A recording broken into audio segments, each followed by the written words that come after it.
수강생 여러분 안녕하세요. 경영지도사 중소기업 법령을 맡고 있는 고배현입니다. 저희가 이제 첫 번째 시간을 맞이하게 됩니다. 이제부터 해서 쭉 한 20여 차례에서 기본 강의를 볼 거고요. 그다음에 이제 우리 교재에 수록되어 있는 이 문제도 같이 나중에 풀고 또 모의고사 풀고 뭐 이렇게 할 겁니다. 그래서 뭐 그때 OT에서 말씀드렸듯이 쭉 그러니까 한번 같이 본다는 생각으로 하셔야 됩니다. 그리고 이게 혼자 보시면 잘 안 봐져요. 그리고 이 말 자체가 굉장히 어렵기 때문에 그때도 말씀드렸지만 그래서 뭐 조금 힘드신 부분은 있을 겁니다만 같이 하시면 그래도 도움이 크게 되실 겁니다. 믿고 같이 해주시면 될 것 같고요. 내용들을 첫 번째 이제 시간에는 이 중소기업 기본법부터 얘기 들어갈 겁니다. 이 부분은 많이 어렵진 않은데 그래도 시험에는 곧잘 나오는 부분입니다. 그래서 같이 보시도록 하겠습니다. 첫 번째 시간입니다. 기본 이론이고요. 중소기업 기본법이라는 게 있습니다. 그 내용들을 또 살펴두셔야 됩니다. 보시게요.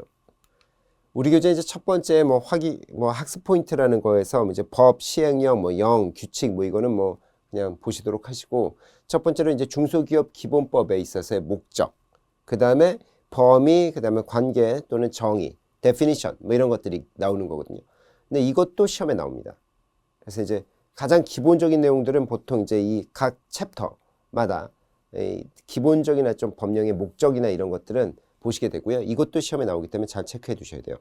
그래서 첫 번째 보시면 이 법은 중소기업이나 그 나아갈 방향, 그 다음에 육성에 위한 시책의 기본적인 사항을 규정하고 창의적이고 자주적인 중소기업의 성장을 지원하고 산업 구조의 고도화, 그 다음에 국민 경제를 균형 있게 발전시키는 데 목적이 있다. 이런 걸 어떻게 시험에 문제를 내나 선생님? 그러면 이렇게 내는 거예요.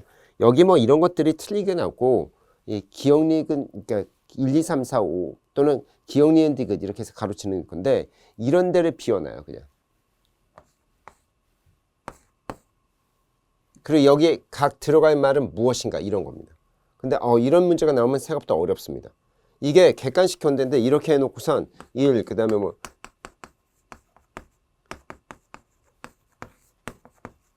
이러면 틀리는 겁니다. 국민경제지 국가경제가 아니에요. 이런 식으로 나오는 겁니다. 여기 무슨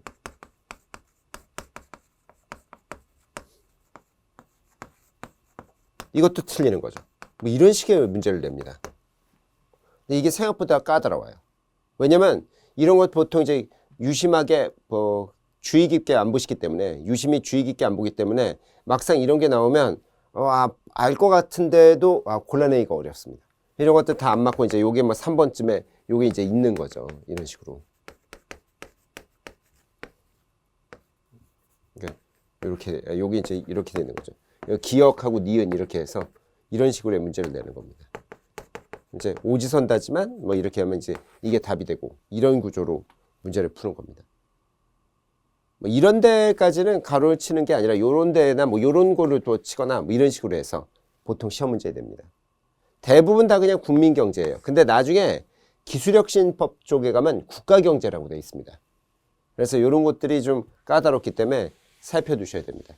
그래서 한 번 정도 읽어두시면 틀리지는 않는데 그래서 한번 같이 읽어보는 겁니다. 그래서 산업구조의 고도화와 그 다음에 국민경제의 균형 있는 발전 이렇게 부르는 겁니다. 이 부분은 보통 안 내요. 여기를 낼 리가 있겠습니까? 여기 내용들 내면 없고 이 부분을 보통 건드리는데 자주 건드리는 건 아니지만 불현듯 한번 나오면 방법이 없습니다. 그러면 이제 중소기업자는 뭐냐? 중소기업자라는 건 이건 회사를 얘기하는 겁니다. 대체로 우리 이 경영지도사를 준비하시는 우리 수험 선생님들은 보통 저보다도 연배가 더 높으신 나이로 보면 선배님들도 계실 거고 아니면 저랑 비슷한 연배 이제 40대 후반이라든지 이런 분들이 굉장히 사회생활을 많이 하신 분들이 많으실 거라서 제가 이거 법인이나 회사 이런 것만 구체적으로 설명 안 드려도 다 아실 건데 혹시 20대 대학생이신데 이거는 공부하시는 분이 있다면 이 중소기업자 보통 이렇게 얘기하면 회사를 얘기하는 거고 이 회사를 보통 영리법인들입니다. 기업이기 때문에 비영리법인일 리는 없어요. 그래서 이런 식으로 생각하시는 거예요. 그럼 중소기업자라는 게 이제 어떤 거냐라고 얘기하는 거죠. 그럼 어떤 게 중소기업이냐 이거죠. 그래서 중소기업을 영위하는 자라 이런 얘기죠. 그러면 이때는 여기 보시면 중소기업자라는 것은 다음에 해당되는 어떤 성질들을 가져야 된다 이런 얘기 나오는데 다만 이 공정거래법이라는 게 있습니다. 이게 독점 규제 및 공정거래 관한 법률이 이러는데 그냥 공정거래법이라고 보통 부릅니다. 그래서 제가 이제 공정거래법 또는 이제 이거의 위원회가 있어요. 공정거래위원회가 있는데 나중에 이제 귀찮기 때문에 공거위 이렇게 제가 부를 때가 있을 겁니다. 그러면 이제 독점규제면 공정거래법이고 그때 공거위라고 하면 공정거래위원회겠구나 이렇게 생각하시면 되는데 여기가 이제 공시대상 기업 집단에 속하는 회사나 이런 것들은 제외하는 거예요. 공시대상 기업 집단이라고 한다면 대체로 대기업이라고 생각하시면 됩니다. 대기업들. 예. 왜냐면 중소기업이니까 대기업은 빼고 생각하셔야 돼요. 그럼 대체로 이제 공시대상 기업 집단이 꼭 뭐 대기업만 얘기하는 건 아니겠지만 대략적으로 그렇게 이해하시면 조금 쉽다는 겁니다. 그 다음에 다른 법률하고는 어떤 관계에 있냐면 이 중소기업 기본법, 여기 기본법이 있죠. 이 기본법에서 규율하는 것들은 먼저 적용되는 건데 다른 법률이 있다면 다른 법률은 이제 그거는 또 그거에 맞게끔 해석을 하고 그걸 이제 적용하는 겁니다. 그러니까 중소기업 기본법은 진짜 기본법이고 뒤에 이제 보셔야 되는 뭐 소상공인에 대한 보호법이라든지 기술혁신에 대한 법, 그 다음에 사업전환법, 그 다음에 벤처 투자라든지 벤처 육성 이런 법들이 있으면 그게 먼저 적용되는 거예요. 이거보다도. 이거는 베이스이기 때문에 기본법은 베이스예요. 요거는 밑으로 깔고 뭐 어떤 뭐 벤처법이 있다 예를 들어서 그러면 이게 먼저 적용될 수 있다는 거죠. 그래서 다른 법률 제정하거나 개정할 때는 이 법에 맞게끔 이 기본법에 맞게끔 이걸 제정해야 되고 특정 어떤 사안들이 있다면 어떤 케이스가 있다면 뭐 벤처 회사라면 그럼 먼저 이게 적용되는지 확인하고 그 다음에 이거 별게 없으면 이걸 그 다음에 적용하는 이런 구조로 가는 겁니다. 이걸 특별법 우선이라는 건데 차후에 조금 더 설명드릴 수 있도록 할 겁니다. 용어 정의를 잘 보셔야 돼요. 여기가 시험에 잘 나오는 겁니다.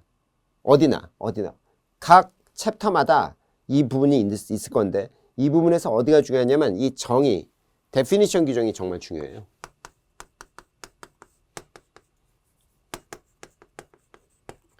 내용에 이제 어떻게 보냐.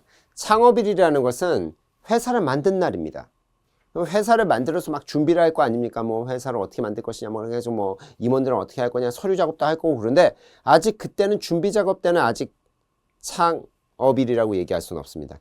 창업일은 이 법인의 탄생일이라고 생각하시면 돼요. 사람으로 보면 생일이 있잖아요. 태어난 날이잖아요. 그럼 어머니가 배 임신 상태에서 쭉 있다가 나시잖아요. 근데 태어난 날을 엄마 아빠에서 내가 임신된 날로 태어난 날 생일을 잡질 않아요. 엄마 몸에서부터 나온 날로 보는 거지. 그러니까 창업일도 그런 식으로 이해하셔야 돼. 회사를 만들기 위해서 준비했던 거는 일단 창업일은 아닙니다. 그러면 도대체 법인이라는 이 개념은 이게 중소기업이라는 게 법인이니까요. 등기일이에요. 기본적으로 법인은. 이 등기가 뭘로 생각하시면 된다? 생일입니다. 근데 이제 중소기업자 중에 법인이 중심이긴 합니다만 법인이 아닌 형태로 등록해 놓으신 분들 계세요. 그러니까 보통 이제 사업자라고 보통 부르게 되죠. 그러니까 기본적으로 법인은 좀 그 덩치가 크죠. 규모가 크죠. 조금. 뭐 언제나 뭐 규모가 꼭 커야 뭐 법인이다 이렇게 얘기하지는 않고 1인 법인도 많지만 근데 좀 규모가 좀 있고 사업자부터는 이제 보통 이제 자영업자, 뭐 하세요? 그러면 자영업자입니다. 뭐 가게합니다. 뭐 이렇게 부르시는 분들 있잖아요. 이런 분들은 보통 사업자 등록해서 하시는 분들이 많은데 이때 이 사업자인 경우에 있어서는 어떻다? 법인이 아닌 사업자는 역시 사업자 등록일이에요. 그러니까 이제 법인은 등기일이고요. 그 다음에 사업자는 등록일이다. 이렇게 생각하시면 됩니다. 근데 합병 분할한다는 얘기가 나와요. 합병 분할이라는 건 뭐 잘 아시겠지만 사람도 엄마 밑에 또는 아빠 밑에 부모님 슬하에서 이제 있다가 대체로 이제 경제 활동을 하면서 이제 분가를 하지 않겠습니까?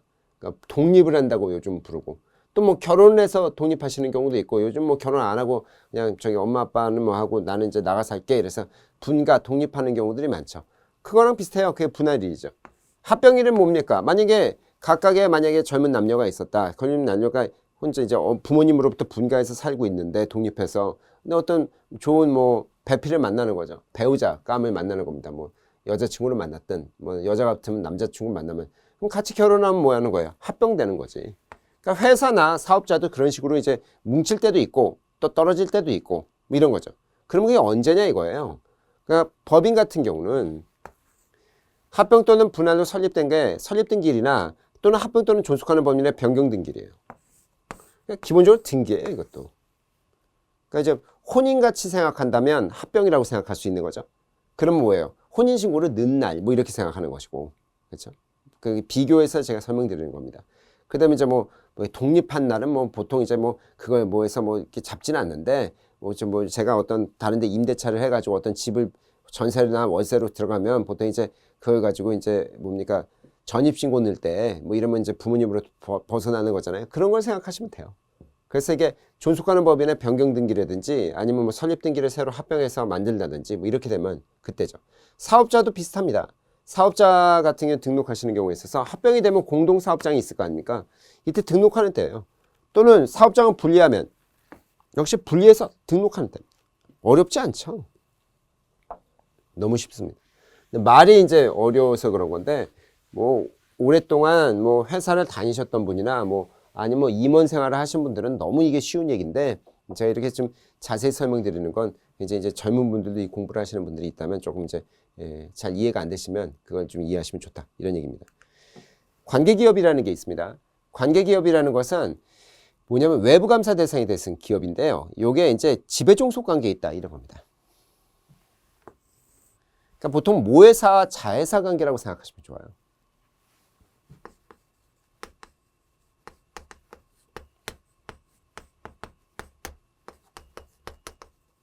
이제 회사가 잘 되다 보면 보통 회사 하나만 가지고 이제 부서를 만들게 되지 않겠습니까? 맨 처음 회사야 뭐 이제 뜻이 맞는 몇 명이 모여서 한다든지 아니면 뭐 가족끼리 하거나 뭐 이런 것들이 있지 않습니까? 아니면 혼자 할 때도 있죠. 근데 이제 하다 보면 이제 사업이 잘 되면 혼자는 도저히 버겁고 가족끼리는 버거우면 여러 사람을 뽑아서 이제 고용해서 이제 회사가 커지는 거죠.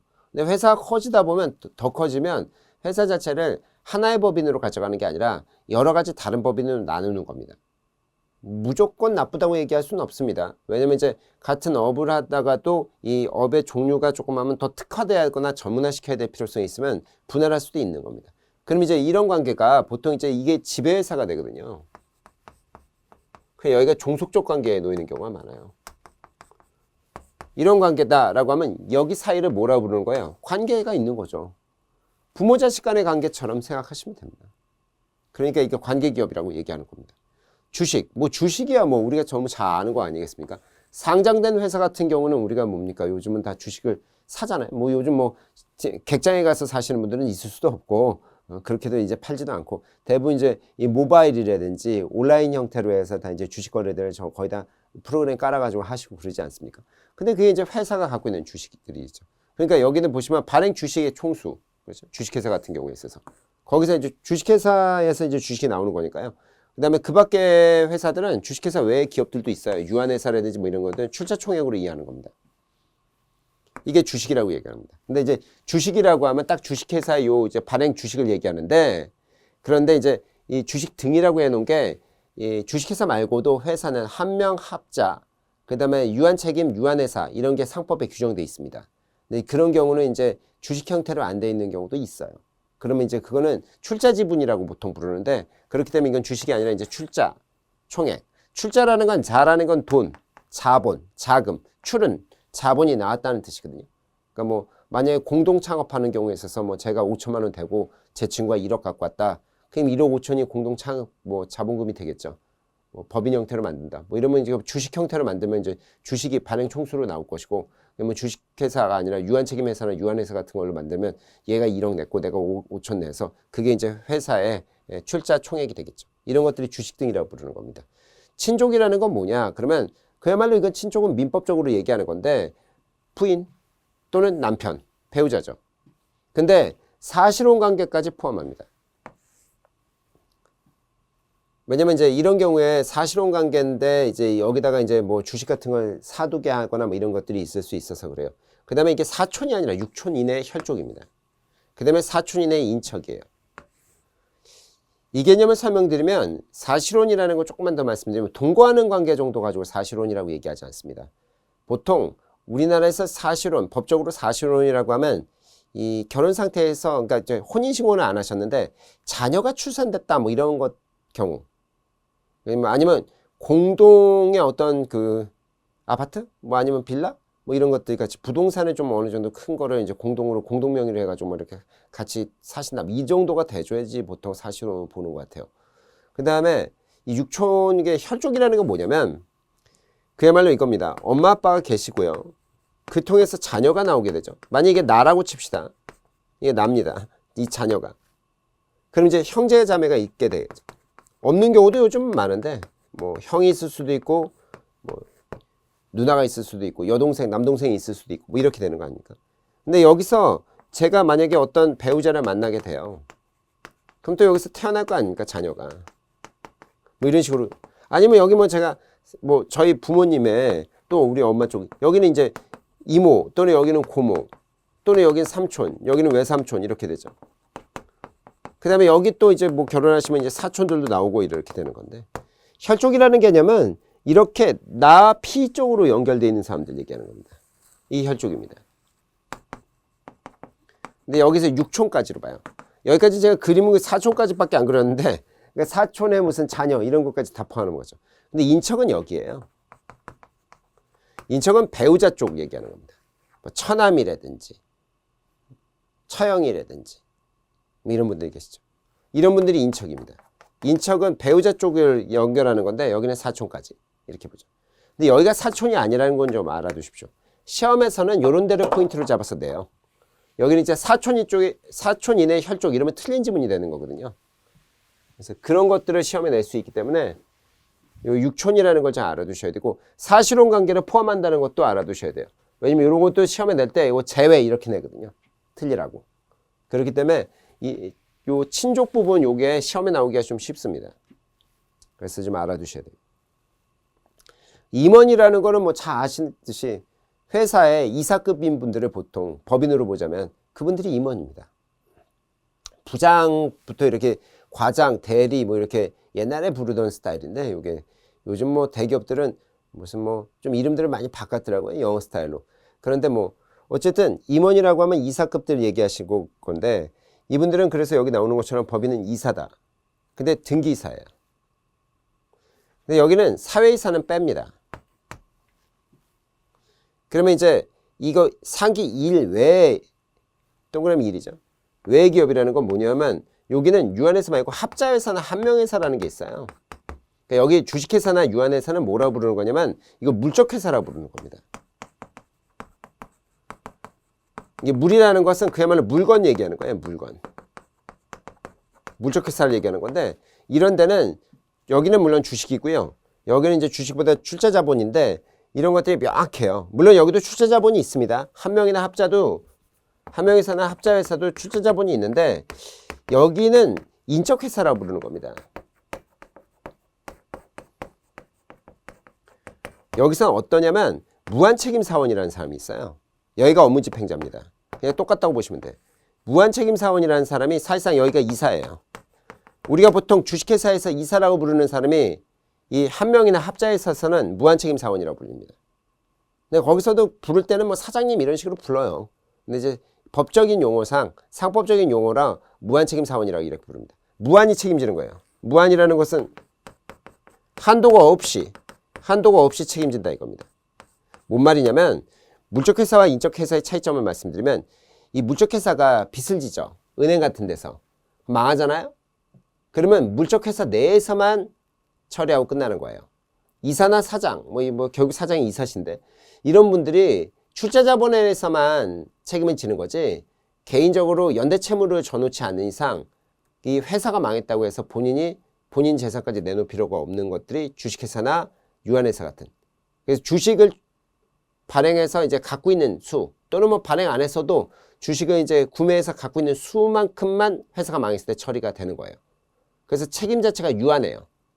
주식회사가 그래서 유한회사라고 부르는 겁니다. 책임 자체가 그 안에서 유한, 한정이 있다 이 뜻이죠. 근데 한명회사나 합자회사는 옛날 스타일의 회사들인데 요즘은 많지는 않습니다.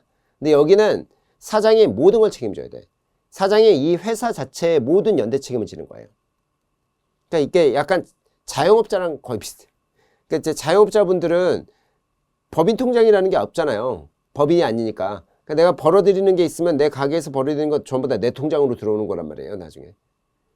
근데 이제 법인이 만들어지면 법인 통장을 따로 갖고 있는 건데 여기 물론 법인 통장을 따로 갖고 있지만 연대 책임, 무한 책임진다고요. 그러니까 약간 자영업에서 발전해서 이 사업자라는 자영업 개념에서 좀 더 발전하면 한 명 합자가 되는 것이고 이게 좀 조합 성질이 강해요. 그 다음에 그게 더 발전하면 주식회사가 되는 겁니다. 회사의 발전 역사를 보면. 그렇기 때문에 이제 여기는 무한책임 사원. 이 사람들이 업무를 집행한다 해서 업무 집행자라고 부릅니다.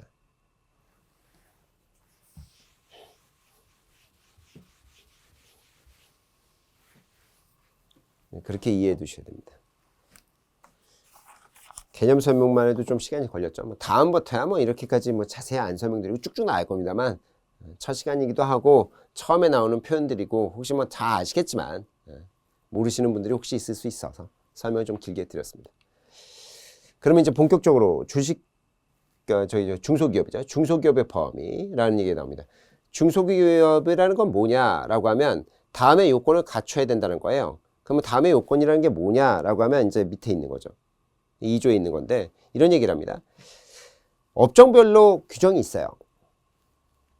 매출액이나 자산 총액이 있고요. 이걸 대통령령으로 정하는 바가 있는데 요거에 부합해야 됩니다. 그 기준에. 업종별이라는 게 뭐냐면 뒤에 이제 쭉 나오지만 삼성전자면 전자업이에요. 현대자동차면 자동차 생산이고. 그러니까 이렇게 이제 이 삼성전자와 현대자동차는 그게 업종이 다른 겁니다.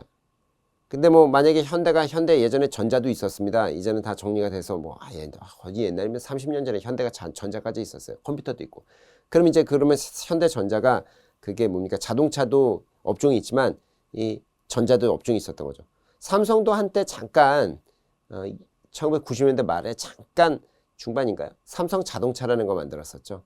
지금 그게 이제 느노 삼성이라고 이름만 남겨져 있는 건데 그러면 업종이 자동차도 있었던 겁니다. 그래서 이게 업종별로 매출액이 다 달라요. 그거에 따라서 대기업이냐 중소기업이냐 뭐 이런 것들이 다 나눠집니다. 그래서 업종별 매출액이나 자산 총액의 기준이 있습니다. 그래서 그 기준이 뭐냐 그러면 별표에서 규정하고 있을 것이다라는 거고요. 시험에 나오는 건 이거예요. 자산 총액이 5천억 미만이어야 됩니다. 중소기업이 되려면 5천억이 넘어가면 어떻게 되는 거예요? 이건 대기업입니다. 자산 총액 기준으로 해서 매출액 아닙니다. 매출액 아니에요. 여기 뭐 이런데 시험에 이거 매출액 5천억 미만 아니 그게 아니라 자산 총액이야. 그러니까 주식회사 같으면 주식 총액이 5천억 이렇게 되는 거죠. 그래서 뭐 자산 총액이 5천억 미만이어야지 중소기업으로 보는 거지 5천억이 넘어가 버리면 미만입니다. 그리고 이상도 아니에요. 미만이에요. 그래서 미만이어야지만 중소기업입니다. 근데 이 안에서 또 업종별로 또 기준이 딱 달라요. 그래서 여기 보시는 것처럼 업종별 기준이 있는 겁니다. 의복, 뭐 액세서리, 가방, 뭐 펄프, 종이, 1차 금속 제조업 뭐 이렇게 해서 이 번호 같은 거 외우실 필요 없습니다. 이거 안 나옵니다. 근데 이런 거는 그럼 외워야 된다는 얘기나 선생? 네, 외우셔야죠. 나올 수 있습니다. 나온 적을 받고. 근데 이게 진짜 어렵습니다. 너무 많거든요. 뭐 제가 일일이 말씀드려도 이게 끝도 없지 않습니까?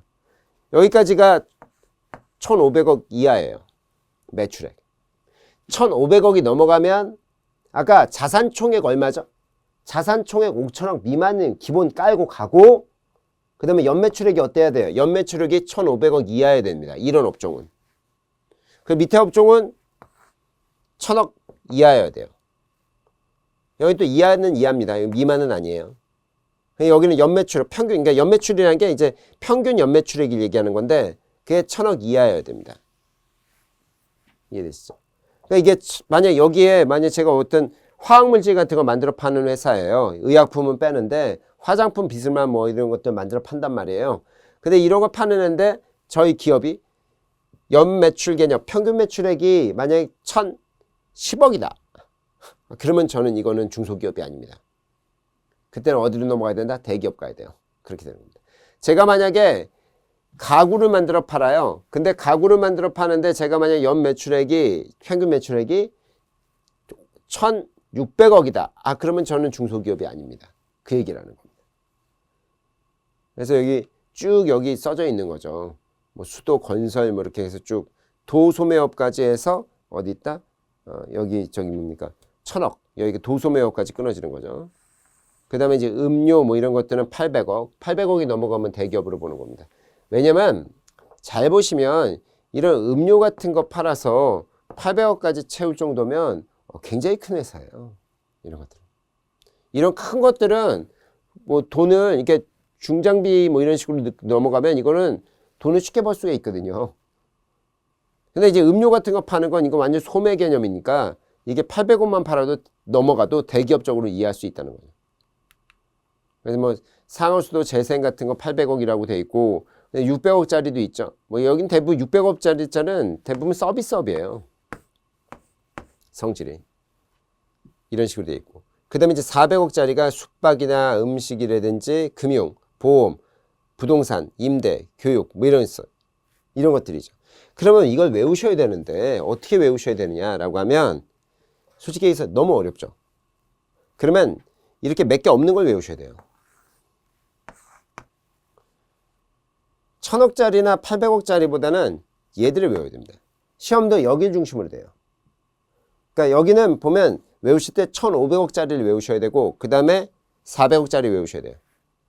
나머지 잘 모르면 뭐 방법 없어. 근데 이제 보통 이렇게 되는 겁니다. 여기서 뭐 어쩌고저쩌고 해서 그 요건이 되는 것은 이렇게 나오고 그 다음에 뭐 그러면 400억 이하인 경우에만 뭐 이렇게 하면 그거 중에 아닌 것만 골라내면 되는 거니까요.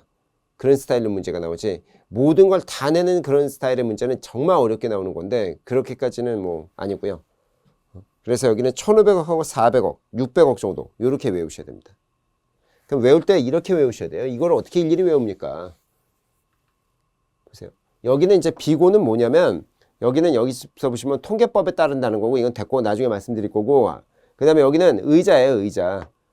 여기 무슨 자동차에 대한 의자 그 다음에 여기도 뭐 철도의 의자 철도도 의자 있잖아요. 그 다음 비행기에도 의자 있잖아요. 그러니까 비행기를 만드는 회사도 아니고 철도를 만드는 회사도 아니고 자동차 만드는 회사도 아니고 의자 만들어서 납품하는 회사야. 그럼 이건 가구야. 이건 가구라고 하면 아까 보시면 가구가 1500억이었어요. 1500억 이하다 이렇게 돼 있는 거예요. 의자를 만들어서 납품하는 회사는 이게 중소기업은 1500억 이하고 그 이상이 넘어가면 대기업으로 봐주고 중소기업으로 못 보겠다 이렇게 얘기하는 거죠. 그러면 이렇게 정리하셔야 돼. 보세요. 그러니까 여기 중심은 이거하고 이걸로 외우셔야 돼요. 그러니까 이거를 일일이 길게 다 못 외웁니다. 그러니까 간략 앞쪽만 끊어서 얘기하셔야 돼. 1500원 먼저 볼 겁니다. 1500원은 이렇게 가야 됩니다. 의복이지. 옷이에요. 옷이니까 가방이나 신발은 옷류라고요. 옷류. 우리가 나갈 때 옷 입고 가방 메고 신발 신고 나가잖아요. 그러니까 이거는 세트로 묶으셔야 돼. 그래서 의복이나 뭐 액세서리 이런 거 뭐 의복 액세서리 뭐 당연히 의복이지. 그 다음에 가방, 가죽, 신발 뭐 이렇게 해서 이게 들어가는 거고 그 다음에 이제 가구를 만든단 말이에요. 근데 여기는 의자죠. 그래서 가구는 의자예요. 이렇게 외우셔야 돼요. 이게 끊어서 외워야 돼요. 근데 종이는 왜 여기다 넣었어, 선생님? 그러니까 가구가 나무로 만드는 거라 보통. 물론 뭐 철제 가구도 많고 요즘 플라스틱도 많지만 종이라는 개념을 여기다 같이 넣는 겁니다. 그 다음에 금속, 1차 금속입니다. 비금속은 또 따로 해요. 그 다음에 전기 장비 이렇게 됩니다. 그래서 1500원 먼저 외우실 때는 의복, 가방, 그 다음에 신발 나갈 때 딱 입고 나가는 것이다 이렇게 생각하시고 그럼 그거 어디서 꺼내? 가구에서 꺼내잖아. 북파기장 같은 데서 정말 유치한 게 외우는 거지만 그렇잖아요. 신발장도 가구잖아요. 가구에서 끝나는데 가구에 뭐야? 의자도 가구지 이렇게 생각. 가구를 나무로 만든다고 생각하면 종이가 여기 들어가는 거예요. 그 다음에 1차 금속, 그 다음에 전기 장비 이렇게 들어갑니다. 요거는 뭐 어떻게 연결하기가 어려워요. 그래서 이렇게 외우셔야 돼요. 그래서 의복과 가방과 신발은 가구에서 꺼내고 가구라는 건 의자고 그러면 종이라는 건 나무로 만드는 게 가구가 많다고 생각하면 종이도 개념이 있을 수 있겠구나. 그다음에 그런데 뭐 붙이는 것들이 뭐 문고리 같은 게 만약에 있다면 가구를 열 때 그런 게 1차 금속이고 그게 전기 장비가 그러니까 이렇게 외우셔야 돼요. 이해되시죠? 그 다음에 여기를 외우는 건 너무 어렵습니다. 그래서 막바로 600하고 400으로 먼저 들어가셔야 돼요. 그 중에 600하고 400에서 600은 일일이 외우시면 안 돼요. 600은 다 서비스야. 그러니까 과학 서비스든 아니면 뭐 얘기했던 시설 임대 서비스든 아니면 보건 서비스든 보건 서비스가 뭐겠습니까? 병원 뭐 이런 건데 병원이라고 딱 얘기한 의약품은 또 이쪽이에요. 근데 병원이라는 뭐 보건 서비스라는 게 뭐 저런 거죠. 물리치료 같은 것들 뭐 서비스라든지 뭐 이런 등등등. 그다음에 예술이나 스포츠, 여가 뭐 이런 거 뭐 극장이나 뭐든지 간단한 뭐 뮤지컬 소극장이라든지 이런 거 생각하시면 되지. 그다음에 수리 업무가 보통 여기 들어갑니다. 그래서 여기도 수리 업무가 여기 들어가요. 근데 수리가 여기도 있어요. 근데 일반적 수리 그러면 일반적 기계 장비 수리 이렇게 생각하셔야 돼요. 그러니까 머릿속으로 이걸 잘 외우시고 나머지는 서비스. 물론 여기 서비스하고 수리 몇 개 들어가는데 일반적 수리하고 대부분 서비스는 어떻다? 이쪽이다 라고 생각하셔야 돼요. 그 다음에 요건 외우셔야 됩니다. 400은 꼭 외우셔야 돼. 여기를 시험에 잘 내니까 숙박 음식업. 이건 진짜 완전히 자영업이잖아요. 보통 우리가 자영업 하면 보통 음식점하고 숙박업인데 이쪽은 400만 넘어도 어마어마한 겁니다. 그 다음에 금융보험. 요게 좀 여기 있는 게 좀 독특하긴 한데 그렇죠? 원래 금융업이라는 건 좀 크고 보험업이랑 커서 위쪽에 올라가도 되는데 뭐 소규모 단위의 어떤 그런 것도 이해해 주려고 하는 것 같고 부동산도 뭐 건설 PF 같은 게 들어가면 크죠. 그럼 건설은 위쪽에 있어요. 근데 그게 아니라 부동산 임대라고 생각하셔야 돼. 그러니까 이제 교육 서비스 같으면 학원 이렇게 생각해야지. 작은 보숙학 학원 같은 거 생각하셔야 됩니다. 그러면 자연스럽게 여기를 외우실 때는 그냥 일반 가게들이다 이렇게 생각하셔가지고 일반 가게나 학원, 그러니까 숙박이라든지 음식점이라든지 일반 교육 서비스, 학원 이렇게 생각하시고 이해되시죠? 그 다음에 이제 부동산 임대, 복덕방 같은 거, 뭐 요즘 복덕방이라는 표현을 안 쓰죠. 보통 이제 부동산이라고 보통 부르지. 부동산 임대 이렇게 생각하시고 요게 좀 독특해요. 요게 금융보험이 여기 있다는 걸 알아두셔야 됩니다. 금융보험이 다른 데 있을 것 같은데 여기 있다. 그러면 여기는 1500하고 600, 400만 외워놓으면 1000하고 800은 외우지만 선생님 외우셔도 효과가 안 나올 거야. 외우지 말라는 거 아니고 한 번씩 읽어는 두시는 것 정도지 이걸 외우려고 애를 쓰셔도 효과가 안 나와. 힘들어. 힘만 들고 짐만 빠지고 정신만 빠지고요. 효과가 안 나오는 건 권하지는 않습니다. 정리는 해드린 거예요. 말만 좀 해보면 1000짜리가 농업, 광업 뭐 이런 거는 1차적인 산업들이죠. 목재. 그러니까 가구는 위쪽에 있으니까 가구 빼고 목재들. 그 다음에 식료품. 이게 음식점 단위가 아니라 식품 자체를 이렇게 판매하는 거라 생각하셔야 돼. 뭐 아이스크림 같은 걸 쫙 판다거나 대기업들이죠. 보통 뭐 완전 대기업까지는 아니겠죠. 담배라든지 섬유도 이제 옷은 말고 일반 섬유 펄프 같은 거를 뭐 여기 이제 펄프는 위쪽에 있지만 완전 섬유적인 것들 도소매업입니다. 요건 좀 알아두셔야 돼요. 도소매업은 시험에 나올 수 있어요. 도소매업이 왜 나오냐면 여기로 가려고 여기 있는 것처럼 해서 틀리게 하려고 나올 수가 있어요. 이게 1000짜리입니다. 그 다음에 콜크나 연탄, 석유 뭐 이런 것들은 다 화학제품 이쪽 라인이에요. 그러니까 여기에 다 고무하고 이런 화학제품 플라스틱이랑 연결되는 것이고 그 다음에 1차 금속 빼놓고 금속 가공 문제 그 다음에 이제 컴퓨터라든지 영상 장비 뭐 이런 것들에 대한 뭐 수리도 있고요. 그 다음에 이제 자동차나 운송 장비 그 다음에 수도가 여기 있고요. 건설이 여기 있습니다. 요거 두 개는 그러니까 나머지는 못 외우셔도 여기서는 꼭 1000짜리가 뭐라는 걸 아셨으면 좋겠냐면 도소매와 수도와 건설이 여기 있다는 걸 좀 아셨으면 좋겠어요. 전기가스나 수도는 대체로 국가가 운영하는 편인데 이런 거에 이제 부속적인 업무들이 있다면 이라는 거죠. 800짜리는 그거보다는 조금 낮은 거죠. 식료품인데 여기는 음료만 이렇게 가는 거죠. 그다음에 의약품만, 그다음에 비금속 광물, 근데 의료 장비입니다. 의료 장비 이렇게. 그다음에 무슨 뭐기 상하수도 뭐 이런 것들. 근데 수도는 거의 국가가 관리하고 하수도 폐기물 관리 같은 것들. 보통 이제 정화조 청소하고 뭐 이런 거 많습니다. 그다음에 인쇄나 통신 서비스 같은 거, 정보통신 뭐 이렇게 되죠. 운수나 창고도 있고. 근데 천이나 이쪽은 좀 어려워요. 그래서 여기는 외우시려고 하지 마시고 도소매나 이제 수도, 전기가스, 수도, 전기가스, 그다음에 건설이 1000 단위에 있고, 그다음에 뭐 상하수도 폐기물이라든지 뭐 통신 서비스 같은 것들. 여기 통신 장비는 이쪽인데 통신 서비스는 어떻다? 800 정도다. 이렇게 해서 통신 장비예요. 이게 통신이라는 게. 근데 여기 통신은 서비스인 거예요. 정보통신도 서비스입니다. 이렇게 해서 익혀두시면 좀 좋습니다. 그래서 이걸 뭐 하나 캡처를 따놓으셔가지고 뭐 막 잘 만든 건 아닌데 제가 만들었는데 잘 만드는지 않았지만 뭐 일반적으로 보는 것보다 조금 나으실 거니까 좀 보고 좀 익혀두셨다. 그래서 여기하고 여기하고 여기를 외우셔야 되는데 여기는 서비스다 이렇게 생각하시고 다만 통신 서비스는 위에 있어요. 통신 서비스는. 나머지 서비스는 여기고 수리는 보통 여기다 이렇게 생각하시고 숙박, 그 다음에 부동산 임대, 학원 이거 교육 서비스라는 거 학원이라고 생각하시면서 외우셔야 돼요. 그래야 머릿속으로 들어와. 400이겠구나. 보스카 학원도 금융보험 이렇게 외우셔야 돼요. 그냥 넘어가죠. 지분 소유에 대한 얘기 좀 드릴게요. 지분 소유라든지 출자관계 같은 것들에 대해서 여기서 기준에 또 맞아야 됩니다. 경영과 소유 뭐 이런 것들의 독립성이. 그래서 왜냐면 자산 총액이 5천억 미만이어야 된다고 얘기했어요. 이 중소기업이 되려면. 근데 만약 이상인 법인 그러면 중소기업이 아닙니다. 그렇죠? 근데 여기 이제 이런 이상인 법인 여기 이제 가로친 부분 빼고 바로 위로 내려갈까요?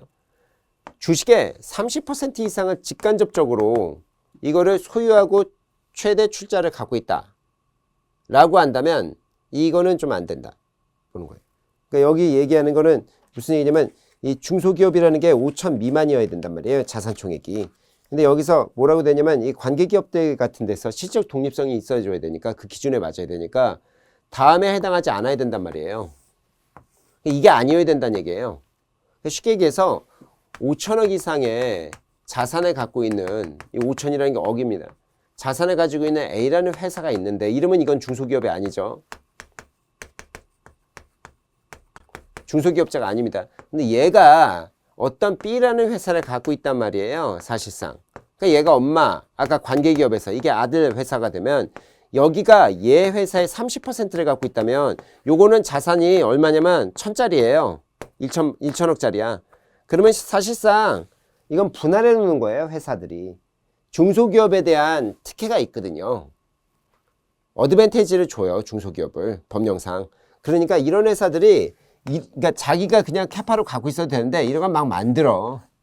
그러니까 만약 30% 이런데 만약 30% 이상 얘가 갖고 있으면 이거는 중소기업으로 안 보겠다는 얘는 뭐 당연히 중소기업 아니지만 뭐 이런 거 만들어 놨을 때 이런 애들은 중소기업이 아니라 이거예요. 여기 붙어 있는 애들이지. 그 기준이 얼마다? 이거예요. 30%. 뭐 최다 출자자인 기업 이건 알 필요 없고 이걸 뭐 이렇게 다른 식으로 만들지 않고 요 부분이라고요. 근데 여기서 요 부분에 가로친 된 부분을 보시면 5천억 이상인 법인은 외국 법인까지도 포함합니다. 뭐 당연히 내국 법인도 외국 법인은 구별할 필요가 없는데 요런 애들은 또 여기서 제외됩니다. 비영리 법인이라든지 벤처 투자라든지 신기술 산업금융, 신기술 창업, 산학협력 이런 회사들은 여기 무슨 얘기냐면 벤처 투자, 벤투라고 보통 부릅니다. 그 다음에 신기술 금융이고요. 신기술 창업이에요. 이거 외우실 때도 신기술이라고만 외워놓으면 안 돼. 왜냐면 나중에 신기술이 몇 개 더 있어요. 벤처 투자법이 진짜 복잡한데 거기 가시면 이게 헷갈리면 안 되기 때문에 외우실 때도 신기술 사업금융업자 이렇게까지 풀로 외우면 어려우니까 그냥 신기술 신기술 금융 그 다음에 신기술 이건 창업 이렇게 외우셔야 됩니다. 그게 편해요. 그 다음에 산학 나중에 이게 산학연도 있는데 그냥 산학 그러면 벤처 투자 보통 벤투라고 불러요. 벤투라든지 신기술 금융 신기술 창업 그 다음에 산학 얘네들은 또 5천억 이상이라도 상관없어. 왜냐면 이런 회사들이 5천억 이상을 거의 못 가져갑니다. 이런 회사들이 보통 이제 이 벤처기업 성질이 강한 건데 이런 것들을 벤처라고 부르는 거예요. 그냥 통칭. 벤처들은 시작점에서 물론 뭐 벤처도 크게 된 회사들이 있지만 기본적으로 이 5천억 이상 갖고 있는 경우가 적어요. 그래서 5천억이 넘는다 하더라도 그래서 이제 작은 회사들이 갖고 있더라도 얘들은 봐주는 겁니다. 그러니까 뭐뭐는 봐주는 거다. 벤투, 신기술 금융, 신기술 창업, 산학은 봐주고 얘들은 가능하고 그렇지 않은 회사들이 5천억 이상의 회사들이 이게 자회사 형태로 30% 갖고 있으면 얘들은 빼. 얘들은 이런 회사들은 어떻게 된다? 중소기업으로 못 봅니다.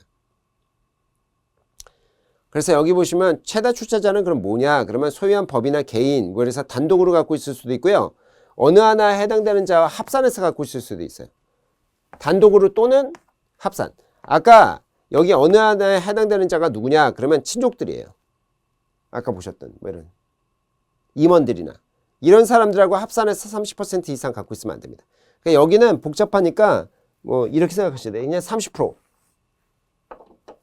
그러면 이때는 이런 방식은 중소기업으로 볼 수가 없습니다. 그러니까 모기업이 자회사의 30%를 갖고 있는 그런 경우에는 그 자회사가 5천억 미만의 자산을 갖고 있다 하더라도 그 자회사를 그냥 모회사에 붙어 있는 애로 봐야지 별도로 중소기업으로 볼 수가 없다는 얘기입니다. 그래서 여기 보시는 것처럼 이제 주식 등을 소유한 자가 누구냐? 그러면 여기 친족, 법인, 임원이나 법인의 임원이나 친족이에요. 아까 합산해서 30% 이상 갖고 있으면 여기랑 여기랑 합산해서. 그러니까 제가 만약에 이런 거지. 제가 한 15% 갖고 있고 우리 회사에 제 밑에 뭐 전무라든지 상무한테 뭐 근데 굉장히 잘 아는 사람인데 친구예요. 뭐 거기가 10% 갖고 있고 그럼 아직 25죠. 근데 내 부인, 배우자가 만 10% 갖고 있고 그럼 35예요. 그럼 이 자회사는 사실상 3천억 이상, 그러니까 5천억 이상의 자산을 갖고 있는 회사가 사실상 이 자회사를 갖고 있는 거니까 그러면 중소기업으로 못 본다는 겁니다. 그 다음에 이제 관계기업의 평균 매출액이 방금 전 보시고 온 거 있잖아요. 그거의 기준에 맞아야 된다라는 겁니다. 그래서 1,500엔 뭐뭐뭐라고 했죠? 의복. 그러니까 의복, 그러니까 가방도 매야 되고 그다음에 가죽도 돼요. 가죽, 혁대라고 생각하시면 돼요. 허리티. 그 다음에 이제 그 신발도 신어야 되는데 이거 어디서? 가구에서 꺼낸다고요. 가구니까 의자고. 그러니까 이게 목재로 만든다고 하면 종이. 너무 유치하죠? 근데 어쩔 수 없죠. 1차 금속하고 거기 뭐 문고리 같은 거 이제 그 가구의 문 여는 거기에 1차 금속하고 전기 장비가 생뚱맞는데 이렇게 해서 1,500 외워두시고 600은 서비스들이다. 근데 이제 기계 수리 같은 것들. 수리업, 일반 수리업이 거기에 이제 600에 있고 400이 뭐다? 숙박, 음식. 그 다음에 부동산 임대 각각인데 부동산 임대라고 이제 머릿속에 넣으시고 각각이에요. 그리고 거기서 어떻게 되나 금융보험이 좀 독특한데 금융보험이 나타난 학원, 그래서 교육 서비스 이렇게 하고 1,000하고 800은 못 외우실 겁니다. 그러니까 근데 이제 대략적으로 좀 자주 읽어보는 형태로 해서 이렇게 두시면 된다. 대통령령을 정하는 사회적 기업 육성법이라는 게 있습니다. 사회적 기업 같은 경우도 중소기업으로 볼 수 있다는 거예요. 중소기업으로 보는 거에 이제 요건을 갖춰야 되겠다 이런 얘기들이 나옵니다. 위에 매출액 요건들이 있었죠? 그런 걸 갖춰야 된다는 거예요. 그 다음에 이제 아까 보셨던 게 기업에 해당되지 않는 게 자회사, 모회사 형태로서 이제 직간접적으로 뭐 30% 이상 갖고 있고 그러면 안 된다라는 거죠. 사회적 기업이라는 건 비영리적 성질이에요. 그런 얘기가 나오고요. 그래서 이제 협동조합 기본법도 있습니다. 협동조합 기본법에서 얘기하는 협동조합도 포함되는데 협동조합 이런 거 외우실 필요 없습니다. 이런 거 시험 안 나옵니다. 뭐 이런 건 뭐 요건 갖추는 협동조합이다. 아까 보셨던 요건들 갖춰야 됩니다. 이것도. 이 요건이 아까 보셨던 평균 매출이래 여기라든지 자산 5천억 미만이라든지 이런 걸 얘기하는 겁니다. 근데 여기는 안 나오죠, 사실. 이런 것도 이제 껴준다라는 거죠. 그 다음에 뭐 전국 연합회나 연합회 같은 것들, 조합도 이게 이제 요건을 갖춰야 됩니다. 조합도. 조합은 법인은 아닌데, 보통 아까 보셨던 사업자들이 같이 모여서 뭐 조합 같은 거 만드는 거거든요. 뭐 협동조합도 조합인 거고요. 여기도 이제 보시면 협동조합이나 사회적 협동조합의 연합회 이런 것까지 포함한다. 요 내용들은 뭐 그렇게 나오진 않고 위쪽에 이제 여기 보시는 2, 3, 4, 5는 그렇게 깊이 있게 보실 필요는 없습니다. 근데 사회적 기업이나 조합 같은 거 나와도 다 그것도 이제 회사처럼 봐서 왜 사업자도 되니까 그것도 다 여기 포함될 수 있겠구나 보셔야 됩니다. 근데 이제 중소기업 중에 또 중소기업을 중기업과 소기업으로 나눕니다. 그럼 그것도 요건이 있어요. 소기업은 중소기업 중에 그거보다 더 낮은 급의 매출액을 갖고 있으면 소기업. 근데 중소기업 중에 소기업이 아닌 건 중기업. 그러니까 아까 요건들이 쫙 있었는데 거기를 중소기업이라 부르는 건데요. 그걸 다시 매출액 기준으로 해서 중기업과 소기업으로 나눕니다. 그래서 또 소기업 기준이 있어요. 보시면 이게 또 거의 비슷해요. 여기는 120억. 그러니까 120억 이하면 소기업입니다. 그 다음에 여기 보시면 80억. 그 다음에 여기 보시면 50억, 30억, 10억 이렇게 되어 있는 겁니다. 근데 이것도 외워야 되는데 보세요. 이것도 외우셔야 됩니다. 이거는 이제 여기고 제가 또 여기 뭐 여기는 의자는 뭐 이런 거 의자는 아까도 보셨지만 의자는 뭐다? 가구예요. 가구니까 어떻게 된다? 120억 쪽으로 들어갑니다. 그 얘기인데 이것도 이런 식으로 이제 구별해 놔야 됩니다. 여기가 외울 때는 일단 기본적으로 밑에 거 외우셔야 돼. 어쩔 수 없어. 위쪽 거 외우시려고 하면 안 됩니다. 밑에 거. 여기는 시험은 50억짜리가 잘 나와요. 왜? 딱 두 개밖에 없기 때문에 여기 딱 내기가 좋아서 그래. 그죠? 그래서 여기 10억짜리는 보세요. 숙박, 음식업. 그 다음에 교육. 근데 이거는 이렇게 생각하셔야 돼. 이걸 외우실 때는 이거를 따로 외우시면 안 돼요. 기본적으로 이렇게 생각하셔야 돼. 아까 1,500억짜리 있었어요.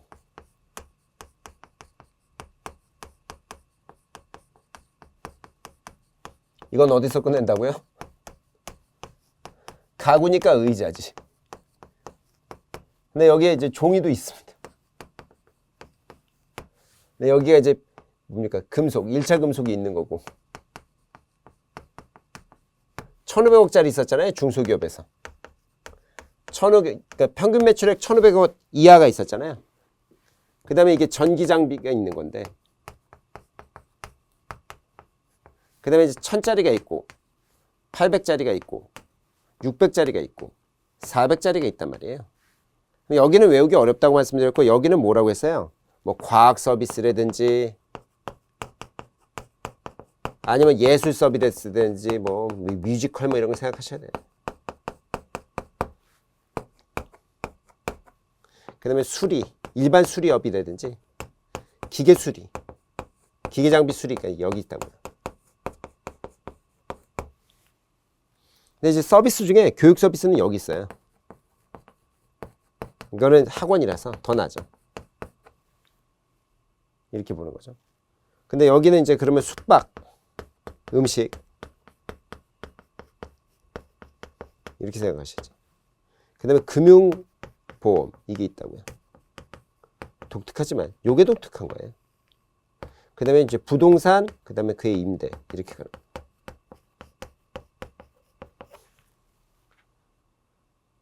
여기에 이제 뭐가 있었냐면, 그러니까 살짝 보여드렸죠. 이거 뭐 다 막 엄청 뭐 하기 어렵다고 말씀드렸지 않습니까?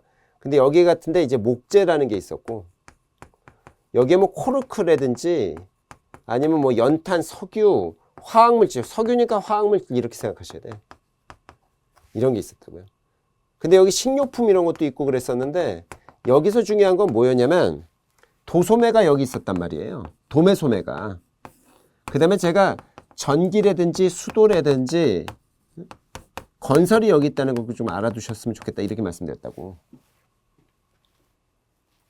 끊어보면 여기에 뭐가 있었냐면 의약품이 있었어요.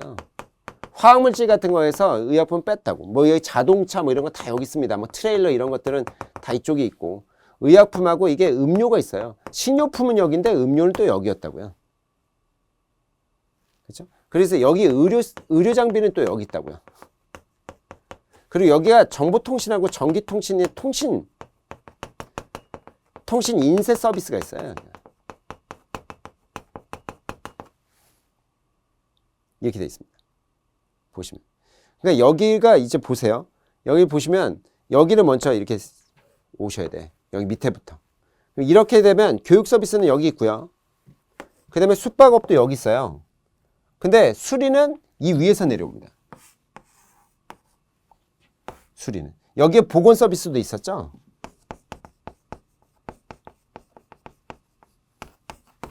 보건 서비스도 여기로 내려와요. 근데 장비 서비스는 여기 있었는데 이것도 내려오죠. 그러니까 수리 업무가 이쪽으로 내려옵니다. 그러니까 이게 10짜리가 400짜리에서 그냥 다 오진 않고, 근데 요즘 웃긴 거는 얘예요. 금융보험이 어디로 올라간다? 위로 올라가요.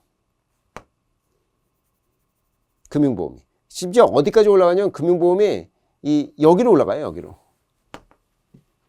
소기업에선. 여기 있었는데. 얘가 외우실 때 좀 어렵고, 부동산하고 임대는 그래도 한 칸밖에 안 올라갑니다. 이렇게 되죠. 그래서 이거를 외우실 땐 이걸 먼저 익혀놓고 여기에 대응하는 형태를 외우셔야 돼. 그리고 위에서부터 내려오시지 마시고 밑에서부터 치고 올라가시는 게 나아. 왜냐면 시험 문제를 밑에서부터 내, 보통. 위에는 너무 많기 때문에 시험 문제 내시는 분도 결국 변별을 생각하면 위에서 내면은 틀 나는 얘기니까 적당한 선에서 밑에서 처리한다고요. 그러니까 요게 이제 숙박, 음식업, 교육 서비스는 남지만 수리업이 이쪽으로 밑으로 내려온다고 생각하셔야 돼. 근데 나머지는 서비스들이 이쪽에 남아 있어요. 나머지들은. 그러니까 여기에 이게 대응하는 게 600이니까 여기 남아있다고요. 근데 몇 개가 이제 부동산이 기어 올라오고, 그 다음에 여기 있던 게 800에 있던 거 중에 수도, 그러니까 하수도라고 생각하셔야 돼. 하수도 폐기물, 이게 일로 내려옵니다. 근데 시험에, 아까 제가 왜 아까 시험에 나올 수 있는 게 뭐냐면 도소매라고 말씀드린 게 도소매가 1000단인데 여기는 5. 그 다음에 여기는 정보통신은 800에서 온다. 두 개는 무조건 외우셔야 돼. 무조건. 그 다음에 금융업이 이게 맨 밑으로 깔리는 거란 말이에요. 400으로. 근데 여기선 80입니다.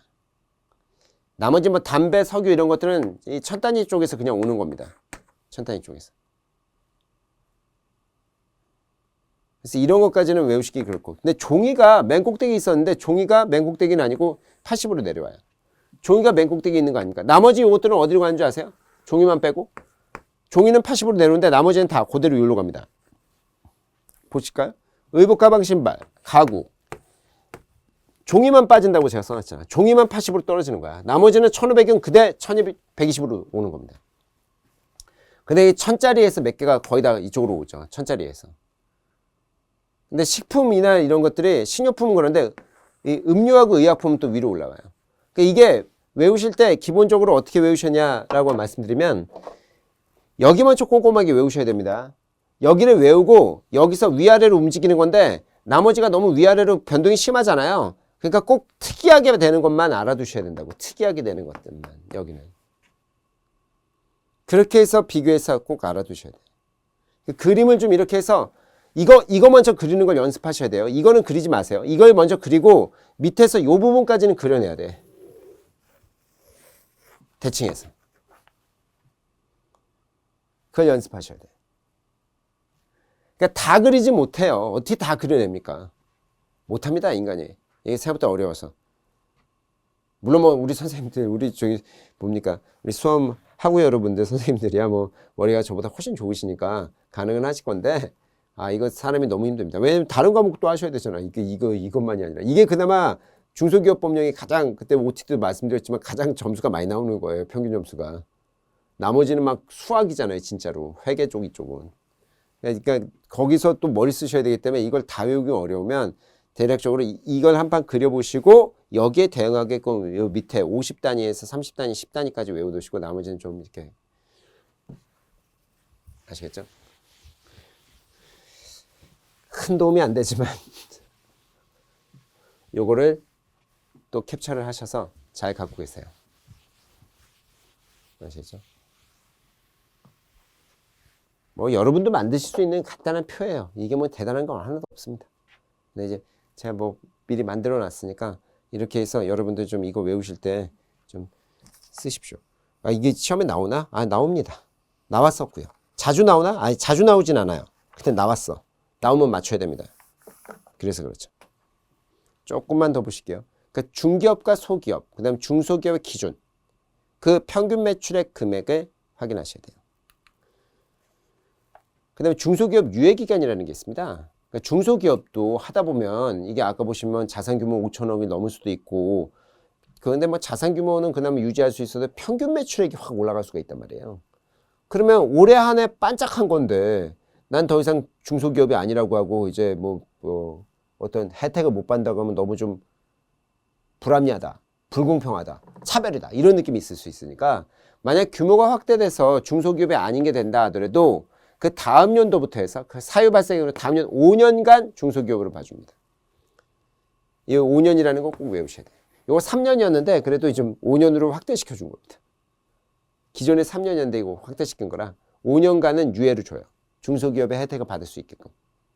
그다음에 합병이나 뭐 이런 사유들이 발생하지 않았다 이런 것 그런 경우라면 그런 게 이제 해당하지 않는다면 그러하지 않고 5년이라는 건 그러니까 여기는 유예를 안 해준다는 거예요. 아까 보시면 뭐 30% 어쩌고저쩌고 이런 애들은 유예 안 해주고 그런 거 말고 그야말로 진짜 평균 매출액만 유행 따라갈 수도 있거든요. 잠깐 올라다가 떨어질 수도 있기 때문에 그런 경우는 다음 연도서부터입니다. 그것도 발생 연도로부터 이렇게 나오면 안 돼요. 다음 연도로. 이런 것도 시험에 꼭 이렇게 나와요. 그 사유가 발생한 연도로부터 5년 이렇게 하면 틀린 지문입니다. 그 발생 연도로부터 다음 년. 어차피 다음 연도밖에 몰라요. 왜냐면 그 발생 연도는 아직 회계 정리가 안 돼가지고 얘가 얼마 버는지 몰라 이 회사가. 그렇기 때문에 어차피 다음 연도서부터밖에 안 돼요. 실은. 이제 그런 것들이 이제 있으니 당연한 얘기죠. 중소기업자로 보는 기업 중에 흡수합병 같은 것들, 이래서 이제 해당하지 않는 사유가 됐을 때 다음 연도로부터 3년이 지난 경우라고 한다면 이것도 어떻다? 이거는 유예를 안 주는 겁니다. 유예를 지금 점들은 유예를 안 주겠다는 얘기들이에요. 그다음에 뭐 단서에 해당되는 게 상기 1 외의 단서라든지 아까 보셨던 그 대상이 안 되는 것들, 그다음에 평균 매출액 증가 등으로 해서 다시 중소기업이었다가 되었다가 다시 뭡니까 증가돼서 다시 중소기업이 아니게 되는 경우들, 이런 식으로 왔다리 갔다리 하는 거는 그때는 이제 유예를 안 해주고요. 그런 게 아닌 이상 이제 한번 이제 올라갔다 왔던 사람은 이제 5년간은 유예해 줄 수 있다, 이런 얘기죠. 법이나 단체가 중소기업이 될 수 있습니다. 인정되는 거에 따라서. 그러니까 뭐 이게 꼭 아니래도 특별한 어떤 시책들이 있어서 뭐 다른 법령 같은 것들이나 뭐 해당 법률 같은 데서 이제 인정해 준다면 그건 이 법에서 얘기하는 중소기업은 이제 매출액 기준으로 해서 하는 건데, 다른 어떤 시책이 있다면 그건 뭐 중소기업으로 볼 수 있다면 그거에 따라서 중소기업으로 이해해 주겠다는 얘기입니다. 이렇게 볼게요. 첫 시간이라 좀 드릴 때 말씀을 좀 뭐 자세히 드리려고 좀 진도를 많이 못 나갔습니다. 다음부터는 좀 진도를 좀 빠르게 나갈 겁니다. 다음번에는 어떤 얘기 드릴 거냐면 관계기업, 지배와 종속관계를 얘기 드릴 것이고, 그로부터 이제 시책과 책무 뭐 이런 것들을 또 위원회 뭐 이런 것들이 좀 있어요. 이런 걸 한꺼번에 보시도록 하겠습니다. 오늘 이번 시간에는 그 중소기업의 연매출, 그러니까 평균 매출액이죠. 그 다음에 소기업의 평균 매출액, 그 부분을 잘 외워두시는 걸 복습으로 해주시기 바랍니다. 복습 잘 해주시고요. 다음 시간에 만나 뵙도록 하겠습니다. 수고 많으셨습니다.